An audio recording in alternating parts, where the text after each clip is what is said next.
देश में लोकसभा चुनाव का बिगुल बज चुका है। चुनाव तारीखों का ऐलान हो चुका है। जल्द ही चुनाव प्रक्रिया शुरू भी हो जाएगी। लेकिन बड़ा सवाल यह है कि जो मतदाता है, जो वोटर्स हैं, आखिरकार उनके मन में चुनाव को लेकर क्या कुछ चल रहा है। वो क्या मानते हैं कि जो चुनाव है वो किन मुद्दों पर होना चाहिए, और जो नई सरकार गठित होगी 2 महीने के बाद, उस नई सरकार से लोगों को क्या अपेक्षाएं होंगी। इस बारे में हमारे साथ संगम नगरी प्रयागराज के तमाम प्रबुद्ध वर्ग के लोग हैं। हम उनसे बात करते हैं और जानने की कोशिश करते हैं।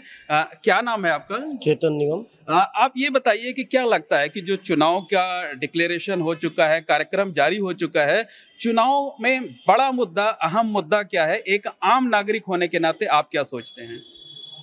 देश की सरकार को आम जनता के लिए काम करना चाहिए और यही आशा करते हैं कि आने वाली सरकार गरीबों के लिए काम करेगी, ना कि एक उद्योग वर्गीयों के लिए काम करेगी।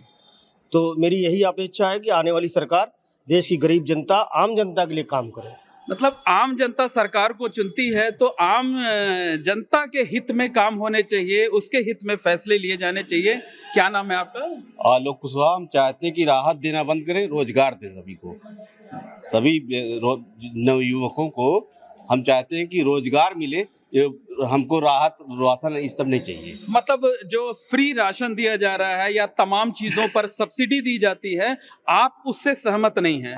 हमको सबको रोजगार चाहिए कि इससे हम अपने मेहनत करके सब पेट भर सके लोगों का। मतलब अगर लोगों को रोजगार मिल जाएगा तो ये फ्री वाली चीजों की जरूरत ही नहीं पड़ेगी। आपका क्या नाम है? मैं अरुण हूँ, अरुण तिवारी। जी, अरुण जी, ये बताइए क्या लगता है कि चुनाव में जाति धर्म के मुद्दे हावी हो जाते हैं और आमतौर पर जो बेसिक मुद्दे होने चाहिए, जिन पर 5 साल तक चर्चा होती है, वो पीछे क्यों छूट जाते हैं? मुझको ऐसा लगता है कि सरकारों को, जो प्रेजेंट सरकार है, उसको ये लगता है कि जनता को मूल भावना से हटा दो और उसको वोट इससे मिलता है। और ये दुर्भाग्य है कि शायद बहुत सारे प्रबुद्ध लोग, जिनकी जिम्मेदारी है कि जैसे मीडिया वगैरह, जिनको पब्लिक के बीच में यथार्थ को लेकर के जाना चाहिए, शायद किसी दबाव की वजह से, किसी कारणों की वजह से नहीं ले जा पा रहे हैं या नहीं ले जाते, जिससे जनता अवेयर नहीं हो पाती है। उसको लगता है कि धर्म, ये जिम्मेदारी तो सबकी बनती है। आप भी एक प्रबुद्ध नागरिक हैं, आपकी भी जिम्मेदारी बनती है कि चुनाव में जो है, जो शराब है, साड़ी है, ये इस पर वोट नहीं पड़ने चाहिए, मुद्दों पर वोट पड़ने चाहिए।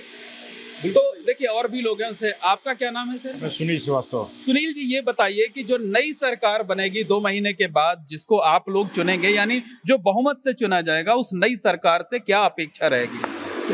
सरकार पहले भी जो काम करती आई हैं और जो आगे भी काम करेंगी, जो भी हमारे प्रमुख मुद्दे हैं, जैसे बेरोजगारी है, महंगाई है और आवास है, या जल का मुद्दा है, बाकी और जो मुद्दे हैं जो पब्लिक से सरोकार रखते हैं, उन पर एक अच्छे से काम करे।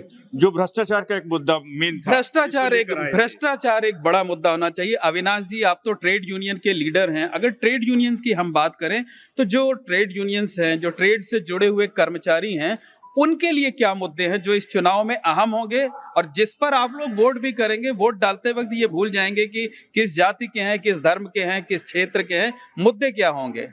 सबसे बड़ा मुद्दा तो है कि पब्लिक सेक्टर का अंधाधुंध निजीकरण हो रहा है और साथ ही साथ कर्मचारियों की संख्या दिनों दिन घटती जा रही है।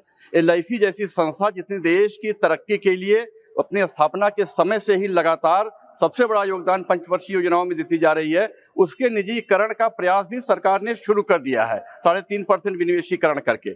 और हम लोग चाहते हैं कि ओल्ड पेंशन स्कीम सभी वर्गों के लिए लागू हो जाए, कर्मचारियों के लिए लागू हो जाए, और टैक्सेस को जो बिल्कुल, ये ओल्ड पेंशन स्कीम की आपने बात की, जो सरकारी कर्मचारी हैं उनके लिए ये एक बड़ा मुद्दा है। लगातार पूरे देश में आंदोलन भी चल रहा है।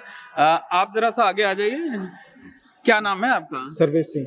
सर्वेश जी, ये बताइए क्या लगता है कि इस बार जनता से जुड़े मुद्दे ही जो है वो चुनाव में प्रभावी होंगे, या ये मुद्दे जो है अब चुनाव के अनाउंसमेंट के बाद गायब हो जाएंगे और दूसरे फैब्रिकेटेड मुद्दे वो एक बड़ा इश्यू बन जाएंगे? ये सरकार जो है मुद्दों को जो है अपने हिसाब से सेट कर रही है और उसी पे चुनाव जो है डाइवर्ट कर रही है। जो जनता के वास्तविक मुद्दे हैं उनसे लोगों का दिमाग हटा दे रही है। न रोजगार की समस्या है, बेरोजगारी इतनी बड़ी हुई है, पुरानी पेंशन स्कीम। लेकिन अब तो जनता, अब तो चाबी जनता के पास है, जनता को नहीं, इस पर जनता के फैसला पास लेना है, है ना, लेकिन वो भूल जाते हैं लोग। लेकिन सरकार इस तरह से अपने मुद्दों को सेट कर रही है कि जनता जो है वास्तविक मुद्दों से जो है विचलित हो जा रही है। आपसे क्या जानना चाहेंगे सर, क्या नाम है आपका? मैं राजीव निगम। राजीव जी, ये बताइए कि जो नई सरकार फॉर्म होगी, नई सरकार से क्या उम्मीदें होंगी, क्या चाहते हैं कि नई सरकार क्या कुछ करे जो जनता के हित में हो?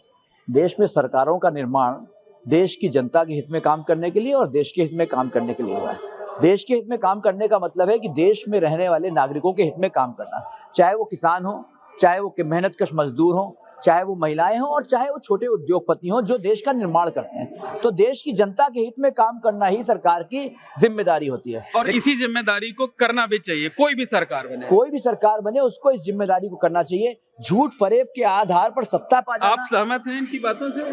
पूरी तरह सहमत हैं। सरकार का काम है देश की जनता के लिए काम करना। देश क्या होता है? देश कोई, वो तो देश में रहने वाली जनता, अगर जनता नहीं खुश होगी तो कैसे काम चलेगा?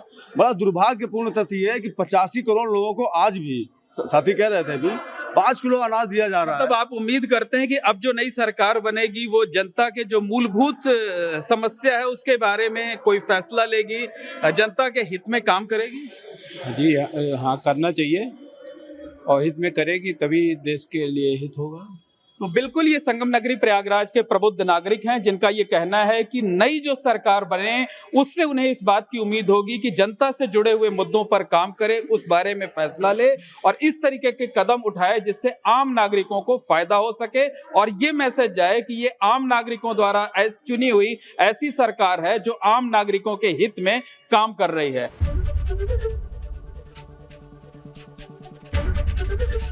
एबीपी गंगा, खबर आपकी, जुबान आपकी।